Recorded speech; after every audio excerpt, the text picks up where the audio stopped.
ইসলামে কবিরা গুনাহ বা বড় পাপ সম্পর্কে রাসূলুল্লাহ সাল্লাল্লাহু আলাইহি ওয়াসাল্লাম কঠোর সতর্কবাণী উচ্চারণ করেছেন। শিরক করা, আল্লাহর সাথে কাউকে অংশীদার সাব্যস্ত করা সবচেয়ে বড় কবিরা গুনাহ। অন্যায়ভাবে হত্যা করা, শরীয়তসম্মত কারণ ছাড়া কোনো মানুষকে হত্যা করা মহাপাপ।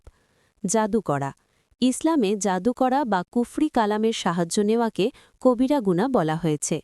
সুদ খাওয়া, সুদের আদান-প্রদান এবং এর সাথে সংশ্লিষ্ট থাকা অভিশপ্ত কাজ।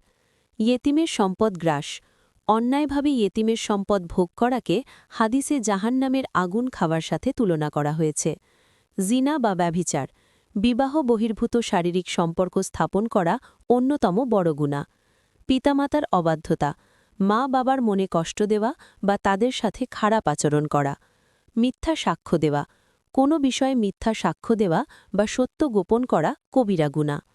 যুদ্ধের ময়দান থেকে পালানো, ইসলামের শত্রুদের সাথে যুদ্ধ চলাকালীন রণক্ষেত্রা ত্যাগ করা বড় অপরাধ। সতী নারীর নামে অপবাদ, কোনো সতী সাধ্বী নারীর চরিত্রে মিথ্যা কলঙ্ক লেপন করা অত্যন্ত জঘন্য পাপ।